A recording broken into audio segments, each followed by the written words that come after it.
ఛానల్ని సబ్స్క్రైబ్ చేసుకోండి అని నేను అడగట్లా. ఒకే ఒక కామెంట్ చేయండి. లడ్డూ కల్తీ విషయంలో ఎవరు చెప్పేది నిజం? వైసీపీ చెప్పేది నిజం, కూటమి చెప్పేది నిజం. ఈ రెండిట్లో ప్రజలు ఏమనుకుంటున్నారు? పెద్ద పెద్ద నాయకుల వరకు వెళ్తుంది ఈ వీడియో. వాళ్ళ కామెంట్స్ చూస్తారు. ప్రజలు నిజంగా ఈ కల్తీ గురించి ఏమనుకుంటున్నారు అనేది ఒక్క దెబ్బతో తెలిపోవాలి. ఒకే ఒక కామెంట్. వైసీపీ చెప్పేది నిజం, కూటమి చెప్పేది నిజం. ఈ రెండిట్లో ఒక్కటి కామెంట్ చేయండి. ఈ నెయ్యి కల్తీ విషయంలో కల్తీ ఖచ్చితంగా జరిగింది. వైసీపీ తమ హయాంలో చాలా పెద్ద పాపాన్ని చేసింది. దాని గురించి వాళ్ళు ఇంకా యాక్సెప్ట్ చేయకుండా వాళ్ళు ఇంకా పెద్ద తప్పు చేస్తున్నారు. అది పక్కన పెడితే కూటమి డెఫినెట్లీ ఈ అంశంలో ఫెయిల్ అయింది. రెండు రకాలుగా ఫెయిల్ అయింది. ఒకటి, ఎన్డీడీబీ రిపోర్ట్ గుజరాత్కి సంబంధించి దాంట్లో కలిసే అవకాశం ఉంది జంతు కొవ్వు అని పెట్టిన ఒక్క పదాన్ని పట్టుకుని సీఎం స్థాయిలో ఉన్నటువంటి వ్యక్తి మేము కలిసే అవకాశం ఉందని అంటున్నారు, తీవ్రంగా ఇంకా విచారణ చేయిస్తాము, చేయించిన తర్వాత నిజానిజాలు బయట పెడతామని చెప్పాల్సిన వ్యక్తి ఓపెన్గా కలిసేసింది అని ప్రచారం చేసేసి జగన్మోహన్ రెడ్డి ఇట్లా చేశాడు, ఆయనది వేరే మతం కాబట్టి సో ఇట్లా చేశాడు అని హిందువుల్లో ఏదో క్రియేట్ చేసే ప్రయత్నం చేశారనేది ఆయన మీద ఉన్నటువంటి ప్రధాన ఆరోపణ. అదే దాన్ని మళ్ళీ రీచెక్ చేసుకోకుండా పవన్ కళ్యాణ్ నేరుగా వెళ్ళి మెట్లు గడిగేసి నానా హడావుడి చేయటం, ఇది ఒక బిగ్గెస్ట్ మిస్టేక్. ఈ విషయంలో డెఫినెట్లీ ఫెయిల్ అయ్యారని నేను అనుకుంటా. ఏం చేసి ఉండాలి?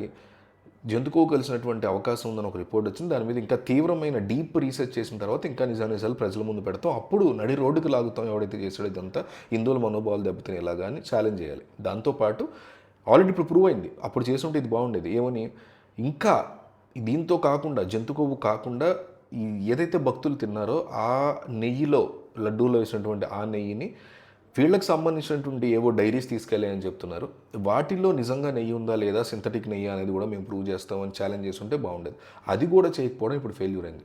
ఒకటి, ఇది బిగ్గెస్ట్ ఫెయిల్యూర్ వాళ్ళు చేసింది. లేదా ఇట్లా నేను ఇందాక చెప్పినట్టుగా వాళ్ళు చెప్పేసి ఉంటే కనుక ఏం జరిగి ఉండేదంటే, సింథటిక్ నెయ్యి అని ప్రూవ్ అయిన తర్వాత ఇదిగో మేము చెప్పాము అంటూ యానిమల్ ఫ్లాట్ లేదు అనేది కనుక ఇప్పుడు వచ్చినట్టు సిబిఐ ఇచ్చిన ఛార్జ్ షీట్లో ఉన్నట్టు కనుక ఉండుంటే మేము విచారణ చేస్తూ ఉన్నాం తప్ప ఉందని చెప్పలేదు కదా అనేసి క్లియర్ కట్గా సేఫ్ జోన్లోకి వచ్చేవాళ్ళు. అట్లా కాకుండా ఇట్లా చేయడం వల్ల డిఫెన్స్ మోడ్లోకి వెళ్ళిపోయారు. ఆ డిఫెన్స్ మోడ్ కూడా ఎప్పుడు చాలా చాలా చాలా చాలా లేట్గా, దేవుడికి సంబంధించి ఒక చిన్న దోమ కుట్టినా సరే ఎగిరెగిరి హడావుడి చేసేసేటువంటి బీజేపీ లడ్డూ ఇష్యూలో కొంచెం అంటే కొంచెం కూడా సీరియస్గా రియాక్ట్ అవ్వలేదు.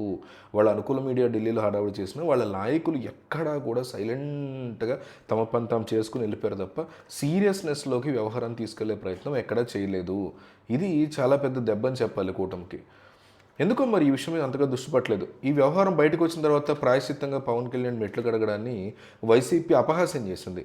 దాని మీద జన సైనికులు అప్పట్లో పెద్దగా స్పందించలేదు. పవన్ కళ్యాణ్ ఎప్పుడైతే జంతుకో కలిసిందని చంద్రబాబు అన్నారో, లేకపోతే జనాల్లో టాక్ వచ్చింది, దాన్ని బేస్ చేసుకుని ఆయన మెట్లు కడగడం లాంటి హడావుడు కార్యక్రమం చేస్తే వైసీపీ దాన్ని చాలా అపహాస్యం చేసింది. దాని మీద జన సైనికులు సీరియస్గా తీసుకోలేదు. దాని గురించి ఎక్కడ మాట్లాడలేదు, కౌంటర్ అటాక్ చేయలేదు, దాని మీద ప్రెస్ మీట్లు కూడా పెట్టలేదు.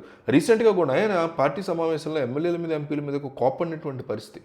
ఏంటి ఇంత పెద్ద ఇష్యూని మీరు ఎందుకు సైలెంట్గా ఉంటున్నారు, వైసీపీ అంత యాగి చేస్తుంటే దీని మీద అని ఎందుకు స్పందించలేదు, మీరు ఏమైపోయారు అని చెప్పి ఆయన ఆగ్రహం వ్యక్తం చేసిన పరిస్థితి. ఆ తర్వాత వాళ్ళు స్పందించారు. ఇక తెలుగుదేశం తీరు కూడా అట్లాగే ఉంది. తెలుగుదేశం పార్టీ హెడ్, ఆంధ్రప్రదేశ్ రాష్ట్ర ముఖ్యమంత్రి చంద్రబాబు నాయుడే మొదట మాట్లాడింది ఆయన. జంతుకో కలిపారు అనేటువంటి ఎలిగేషన్ వేసింది ఆయన. కానీ ఆ పార్టీ నాయకులు దాన్ని ముందుకు తీసుకెళ్ళా.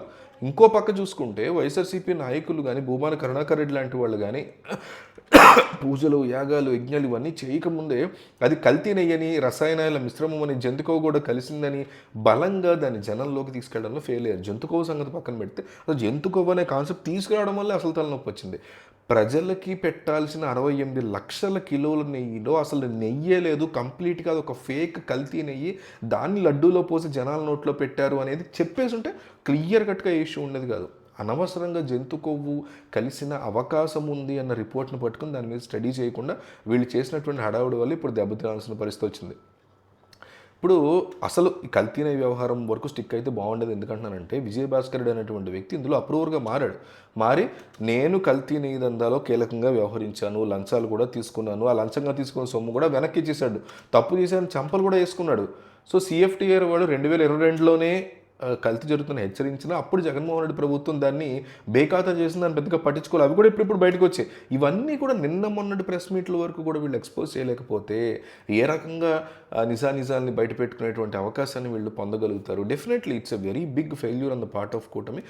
ఆల్సో ఇక్కడ తప్పు చేయలేదా అంటే వైసీపీ డెఫినెట్లీ తప్పు చేసింది. 5 సంవత్సరాల పాటు కల్తీనే వెళ్తుంటే కళ్ళకు గంతలు కట్టుకున్నట్టు చూస్తూ ఉండిపోయారు వీళ్ళు. జంతు కొవ్వు కలిసిందా లేదా అనేది మీద ఈ క్షణానికి సరైనటువంటి ఒక ఆధారం లేకుండా కలిసింది అని ఒక ప్రాపగండా చేశారు వీళ్ళు. సో రాజకీయ నాయకులు ఎప్పుడైనా తమ అవసరానికి తగ్గట్టు, తమ పబ్బానికి తగ్గట్టు, ఆ కాసేపటికి తగ్గట్టు ప్రవర్తిస్తారు అని మరొకసారి క్లియర్ అండ్ క్రిస్టల్ క్లియర్గా ప్రూవ్ అయింది.